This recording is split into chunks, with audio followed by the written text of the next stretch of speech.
testament to Corningware dishes, which we have right there. I opened up the truck door last night after we got back from Corning, after the sparkle, and they fell out onto the ground, which is probably a good, hard to see it here, but it was like a 3-foot drop on the asphalt and nothing broke.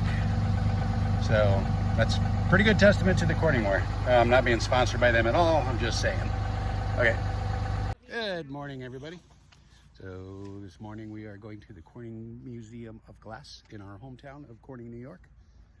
I'll give you a shot of the buildings, everything. The building across the road from me. Here, I'll get the video over there so you can see it.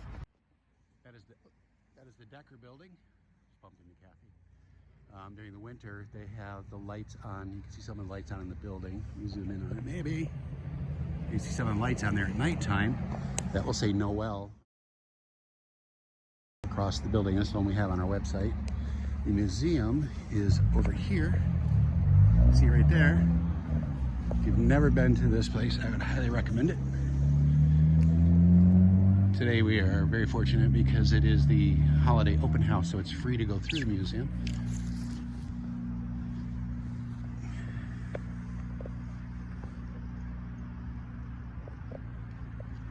All right, we'll see you on the inside. We're gonna go walking across the street here. Something really unique about this town is all the curbs around the city where you walk are all made of granite. It's been that way since I was a little kid. All right, just a little factoid. This is known as a gaffer district. Look up gaffer on the internet, learn something.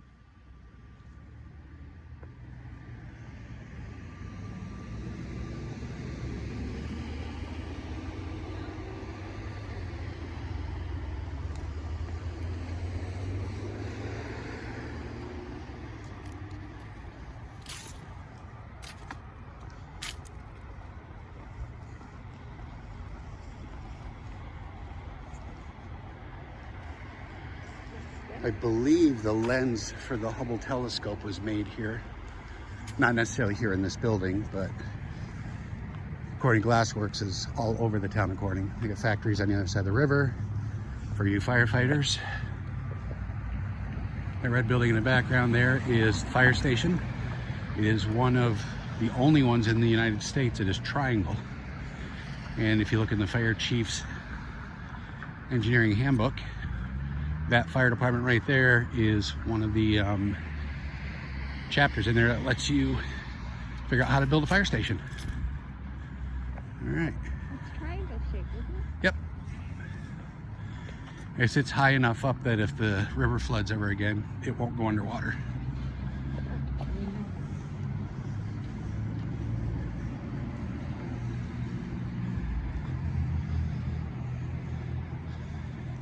All right.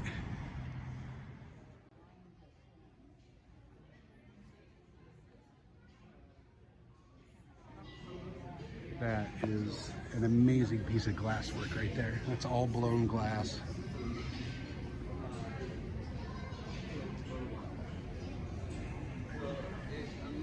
Over here where the light hits it a little bit better.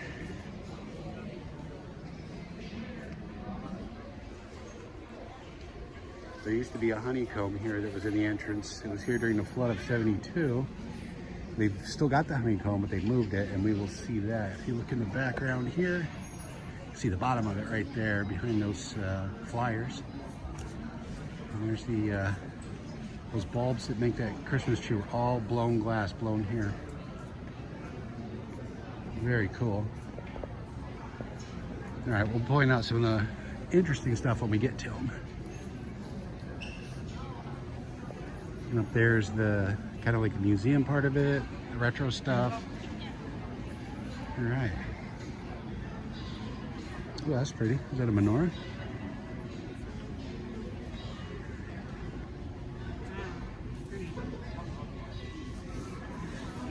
Celebration of Hanukkah.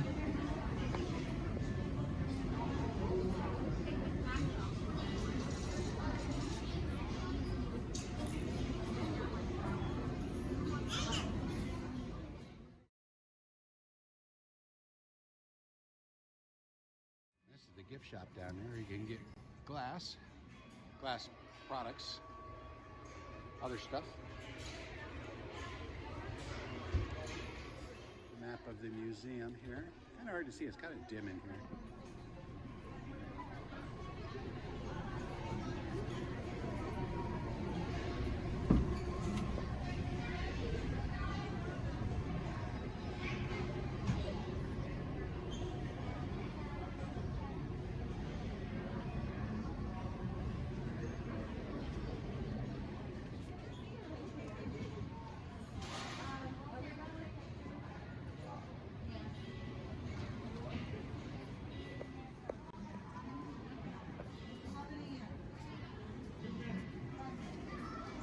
Walk.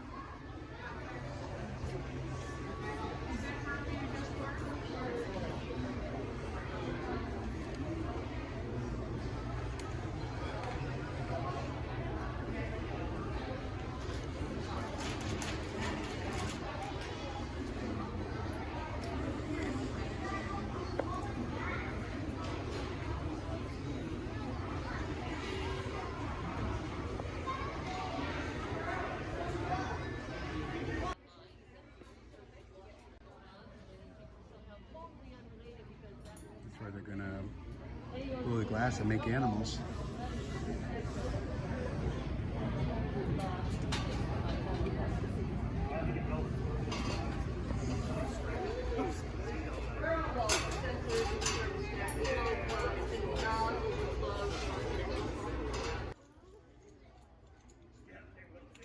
Hummingbird, that's beautiful.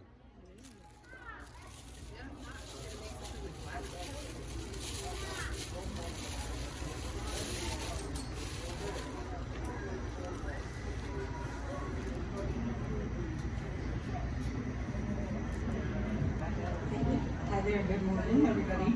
So we're going to start the demo at 11. That's a whole minute from now.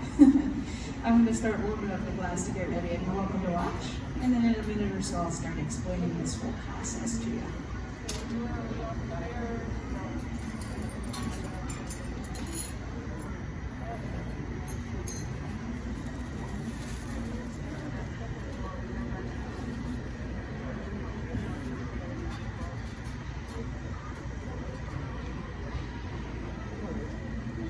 Look through this one, you can actually see it. Look through this little window. You can actually see it. Uh-huh. See it in there?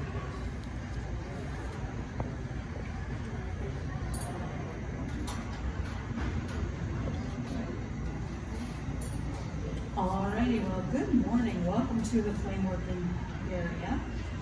My name's Caitlin. I'm going to make a little glass bird, and I'm starting out with a 4,000 degree flame. So to produce that much heat, the torch burns natural gas and a lot of oxygen. And I bet you know this, oxygen is an accelerant for flame, right? That means it makes it burn hotter. And so that's how we're getting such a high temperature in the flame. The gas by itself, that would be like you have for a gas stove. So not really hot enough to melt glass very efficiently, but you add enough oxygen to that flame, push that temperature up to 4,000 degrees, then you're ready to melt some glass. And that's 4,000 Fahrenheit, by the way. So and also that I can be very precise about which parts of the glass are going to get soft. This is a solid rod of glass I have in my hand, and I've been rotating the end of it in the flame to get the heat nice and evenly distributed. And glass will tend to flow into round shapes when you melt it, especially if you're turning it and getting it evenly heated. And so we start with a round bit of glass, which we call a gather. So I gathered up glass for the body of the bird. And when glass has been melted, it's quite stretchy. So you can see I'm letting it stretch, just tilting it so gravity pulls it into a nice long oval, and selectively heating parts of it to soften them, to make them stretch a little bit more. And I'm going to hold this up to the camera. If you look up at one of the monitors, there's one on either side of the gallery, you can see that gradation of heat. It's hotter at this end than this end, meaning it's also softer at this end. And so as I hold it still, it will start to droop. But it'll create the curve that I'm aiming for. The glass is really shaping itself, but I'm setting up the situation so that it shapes itself into what I want. And that's kind of the beauty of working with glass, is that you're relying so much on the natural movement of the glass, but the more familiar with it you become, the more you can guide it. So it has this wonderful kind of interactive feel to it. That's going to be the body of the bird. I'm going to add a little bit of white glass for the tail.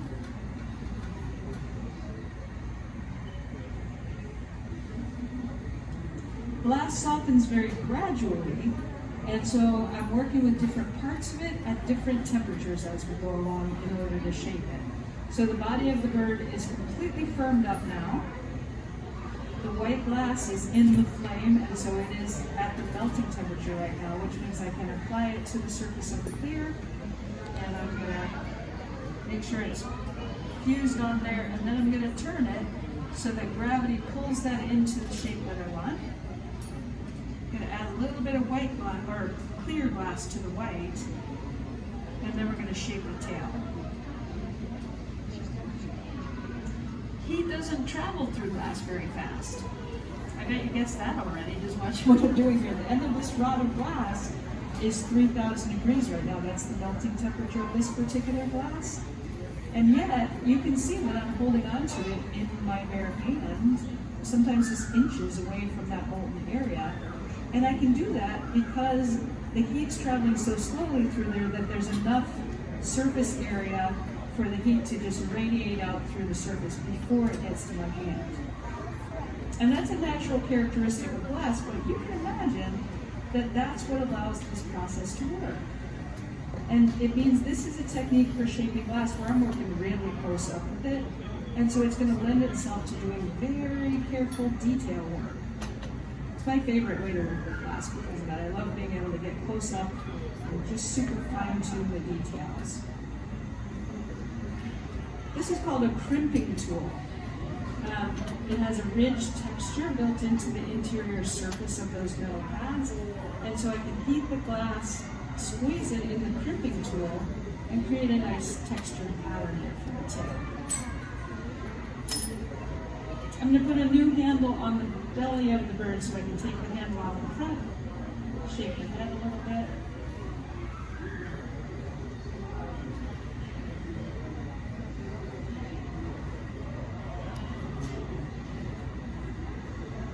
Now, if you think of questions as I go along, you're welcome to just call them out to me. I'm really happy to answer questions.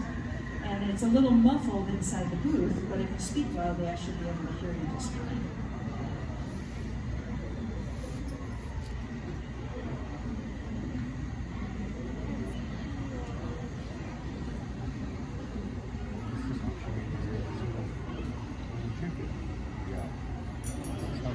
When the glass is glowing like that, you can see the head of the bird is glowing right now. It's still soft.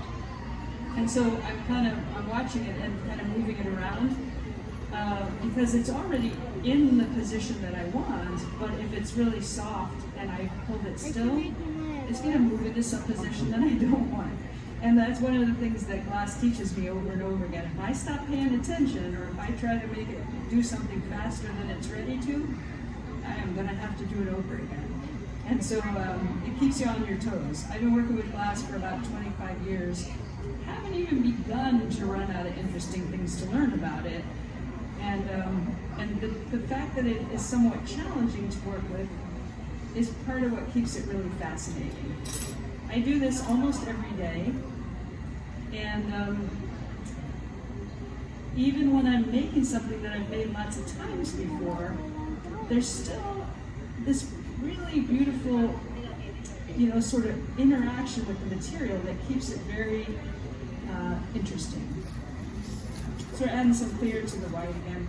That white glass that I'm using, I really like using it with the clear because it's a little bit translucent. It's not super bright white, and especially if I blend it with a little bit of the clear, it makes this lovely kind of gradation of clear to frosted glass.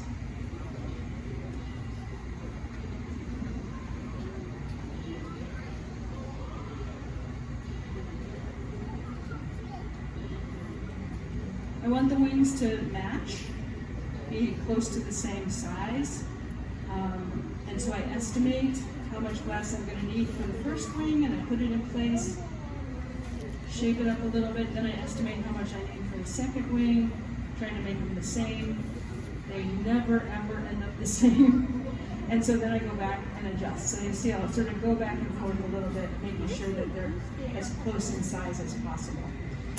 This is one of the things people ask me about a lot, and I started pointing it out a little more than I used to, because people say, well, can you fix something if you make a mistake? And what I realized was that if you're not that familiar with what I'm doing, you think I'm not making mistakes. So I don't really think of them as mistakes exactly, but the process is really about estimating and then watching and then responding. So you're estimating and re-estimating all throughout the process. So I'm always fixing stuff.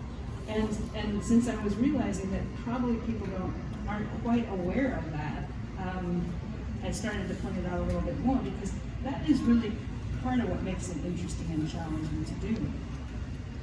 Melting in a little bit of black for the eyes. I'm also waiting for the wings to firm up right now, because I'm going to crimp them the way that I did with the tail, but I need the heat to be in a different position than it was when I was first putting the glass in place. So you got to wait for the heat to leave the glass, and then you put new heat in whatever position you need next.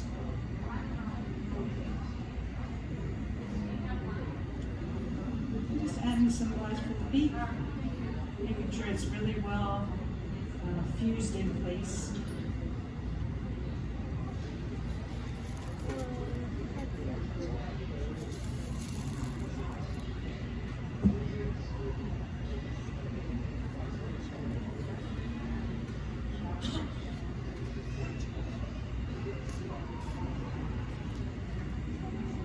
Make that a little longer, so heat it back again and stretch it again. I think we make it up in that is cute.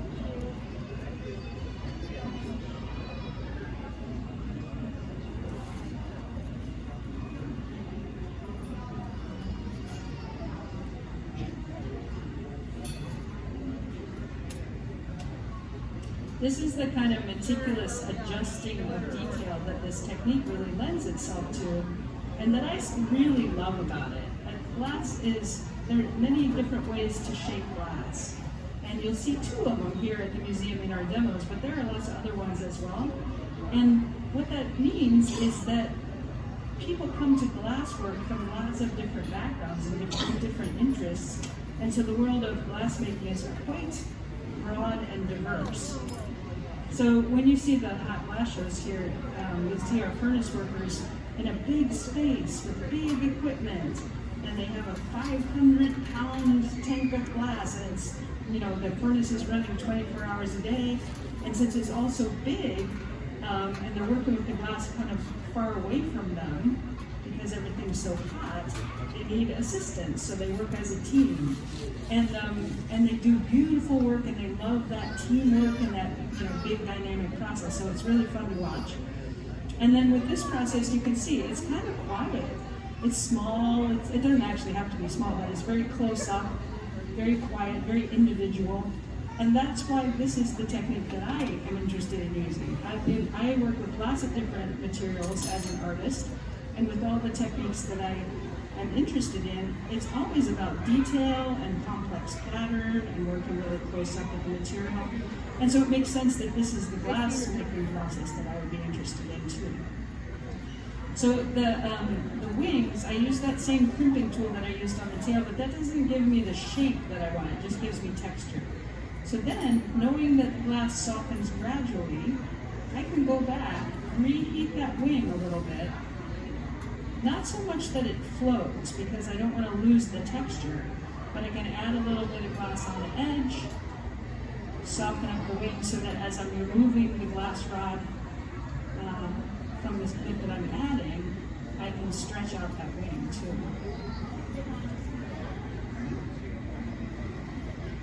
And then I can get that really lovely little curve and gradation of wrinkles. this. Alright, so the wings are about done, but I can also adjust the position of the wings a little bit, heating at the base of the wing, and then just moving it around, so kind of creating a soft hinge area there. And then we got to set this bird up so that it can hang up, because otherwise, if I lay it down on the table, it's not going to look very lively. So I'm holding that up to the camera, you can see the shape of the bird, and then I'm going to put a little loop on the top.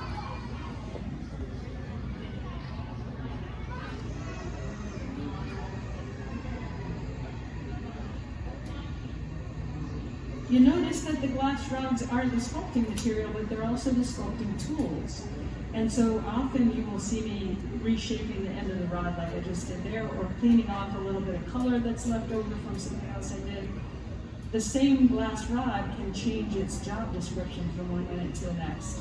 And so it's a good habit to make sure that I've left them cleaned off and ready for whatever it is that's going to come next. So I've got the flame nice and small now because I want to be careful not to overheat any of the bird's body as I'm getting ready to add this loop.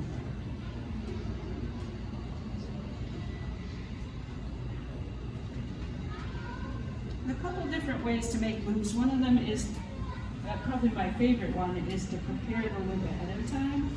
So then it's a matter of attaching it rather than shaping it. But this way works also.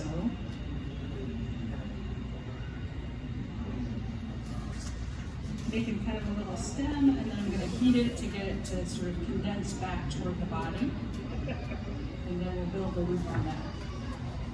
That was cool.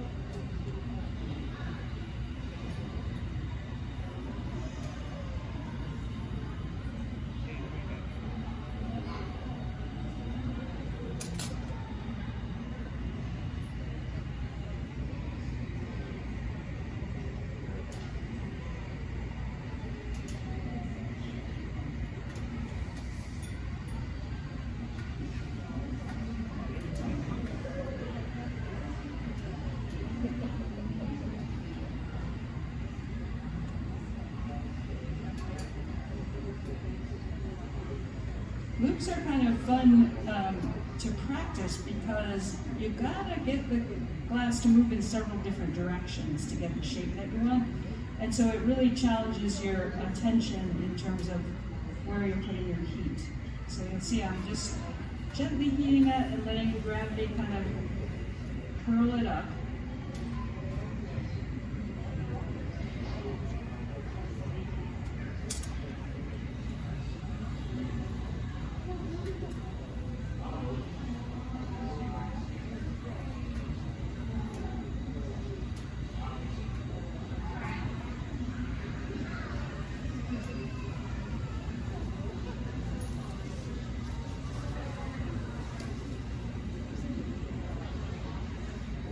And I'm going to close the loop.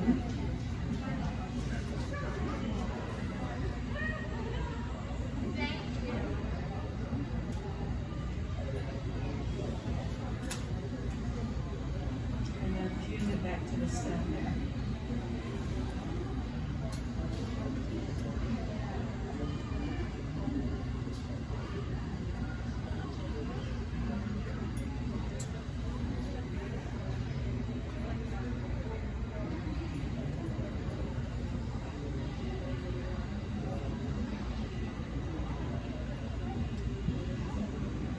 And then I'm going to stretch it a little bit to hold it, to straighten it out and just sort of hold it in position.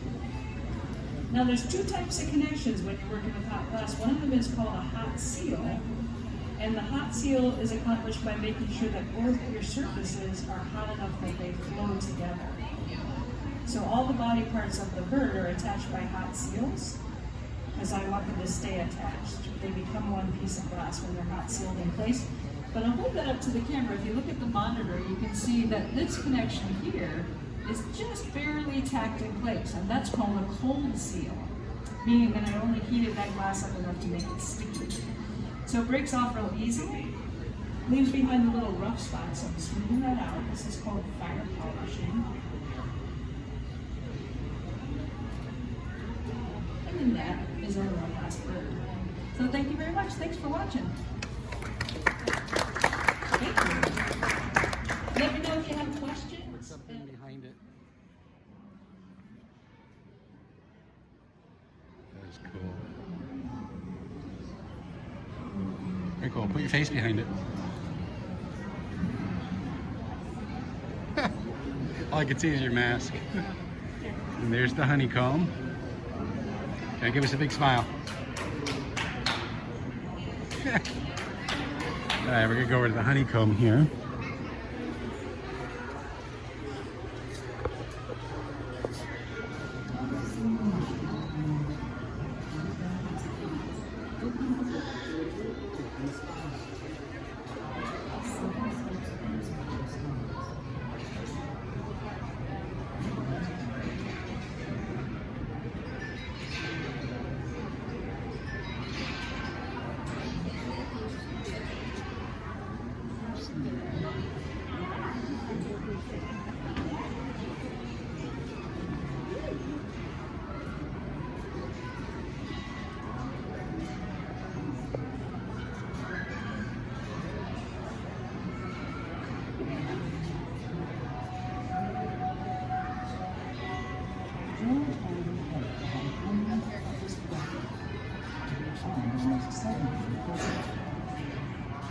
Against all odds, Harry was determined to build an exacting telescope and president accepted from our power. His vision depended on the piece of glass. A mirror with a surface area 30 times larger than any piece of glass ever made. Casting this huge mirror would be found in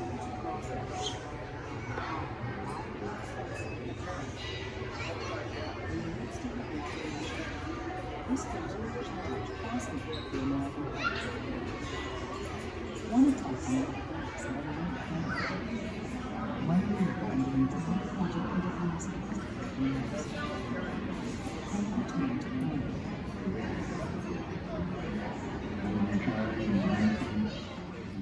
Telescopes, the glass is made here. I'm gonna see if I can do this. I don't know if I can.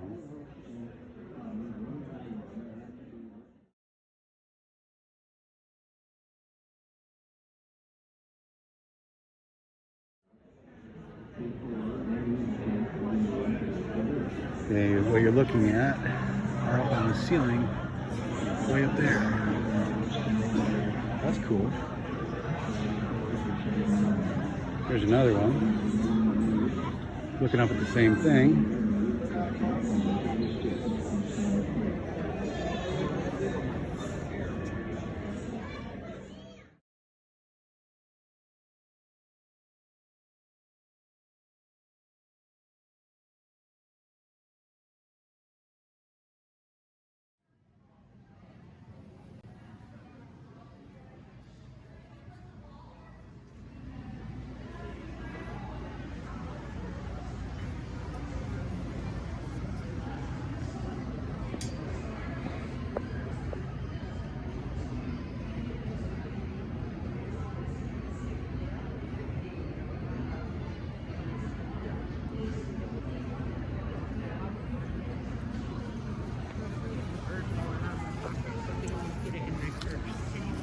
Sure.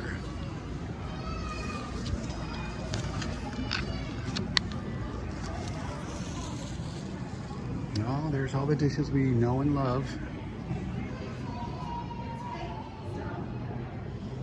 Oh my goodness, I had that set right there. Let's see, I had that set. I've had that set. I've had that set. Let's see. Oh, yeah, I think our families had the blue ones. Yeah, we just looked at that red one yesterday. We almost got that one. Ken and Ariel have that set. That's the one. That's the one. And this is the woman who designed Ken and Ariel's dishes. Oh, these are some old ones there from like the 70s.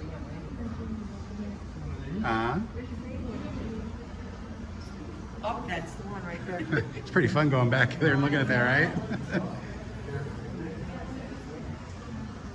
And here's how some of the dishes, there's some molds.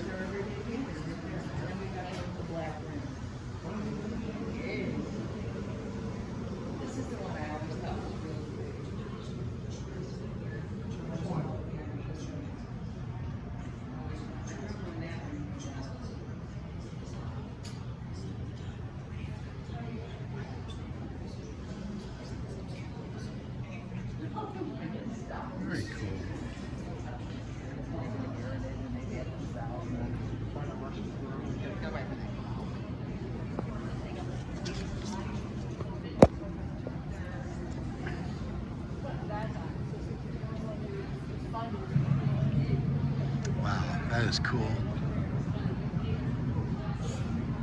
We're looking for a snowman, a glass snowman. So if any of you guys see it, let us know.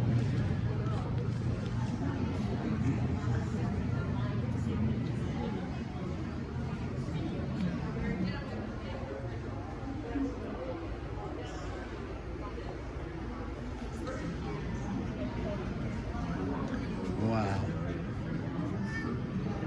Looking through this gigantic glass ball.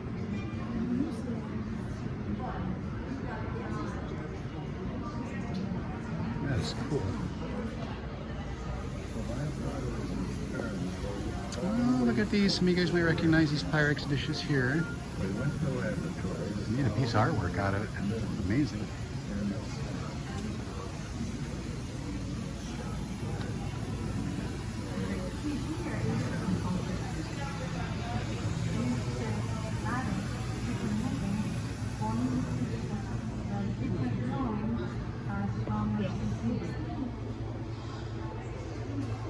Students' discovery. George Beale imagined a glass ceramic that could be machined, ground, and shaped like metal. As a geologist, Beale looked to naturally occurring microcrystals.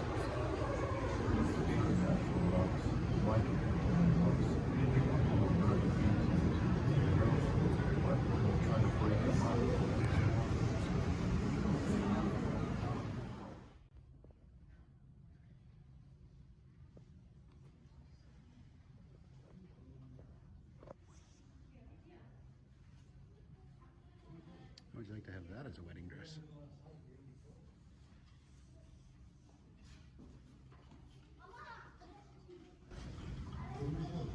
Let's go over here and look at this chandelier. We're in the... Wow.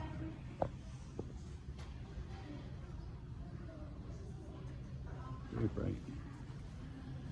Anybody seen the snowman yet? We're still looking for it.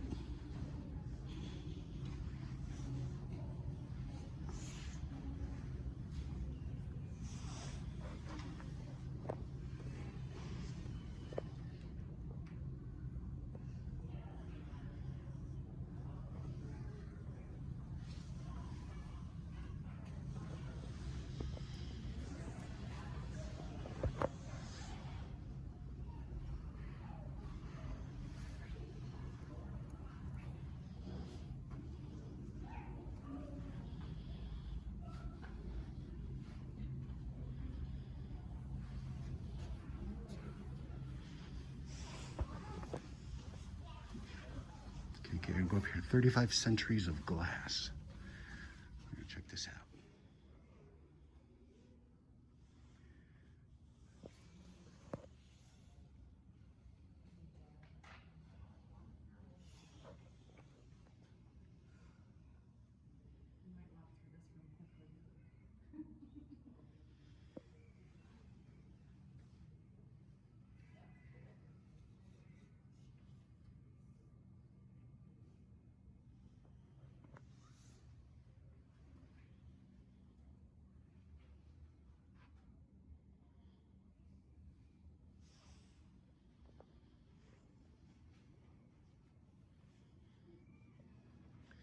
Wow.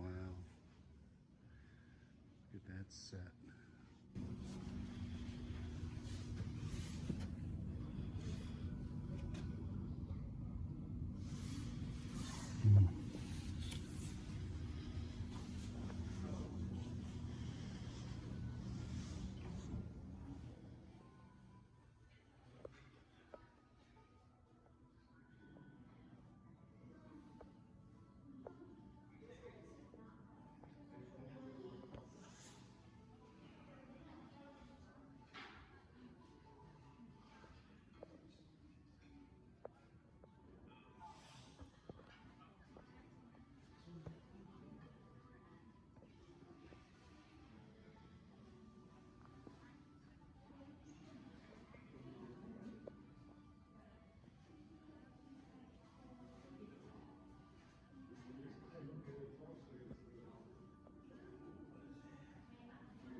bottle section here. Maybe you guys have some of these dishes and don't know how valuable they are, but I guarantee you if you came here, you could find dishes like this that you have, or bottles. And these all have dates on them. In fact, right around this corner over here, I was given some of the dishes you see right there in front of you. I thought for sure we didn't get through all the rows.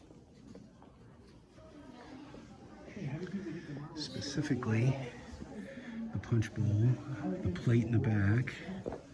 Is that plate in the back? Right back here in that corner. Like my grandmother. That's what I have. And I've got the glasses, which I don't see up here yet. I'll find them.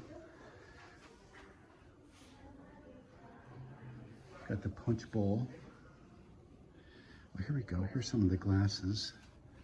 The candy dish I have, which is back here in that left corner back there. Look at some of the dates on these. Well, those are the donation temporarily removed. 1835 to 1865. It's called pressed glassware. I'm gonna have to pull them out. I have them stored in the attic. Oh, look, there's marbles. Some of you might have glass jars like this you might want to look at.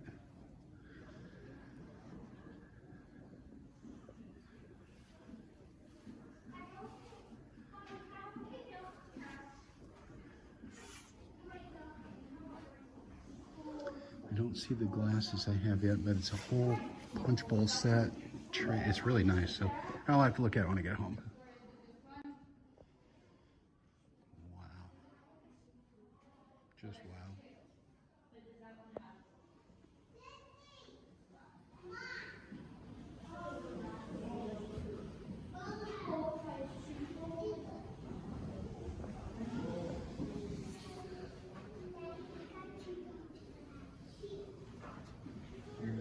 That's sparkle.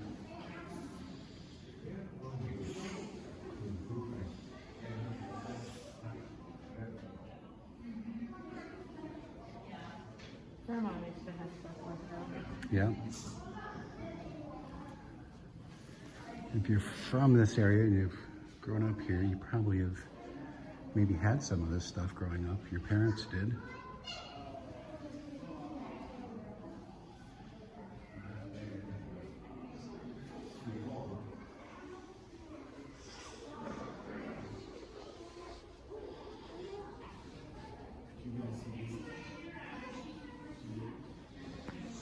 Wow. 1900 to 1910. Look at that label. Even that's made of glass. It's called clown glass, I believe. Yeah, we've been in here.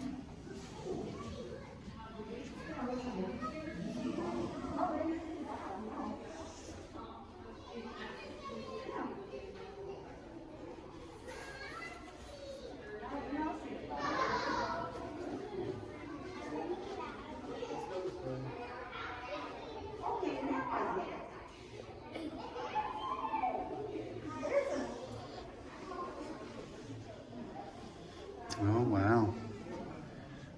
And the other name for our town is called Crystal City.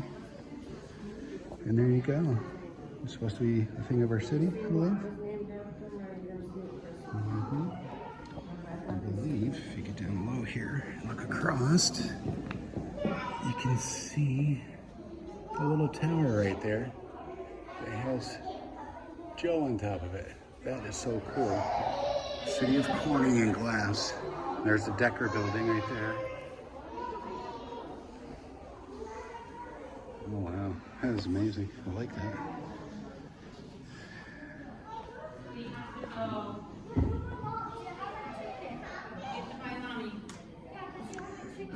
Just pause the video at this point so you can read this. I'm gonna move over here. This is 1860 to 1870 in our little town.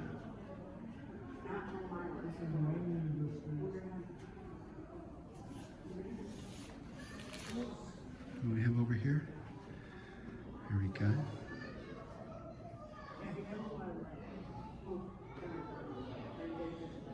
Okay, very cool. Look at these shutters here made of glass.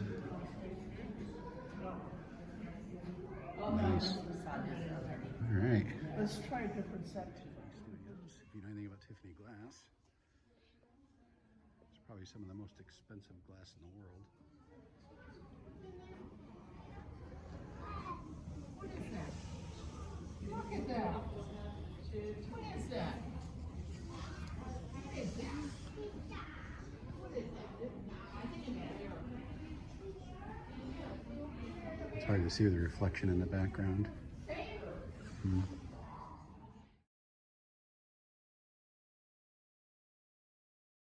Well, we hope you enjoy the tour.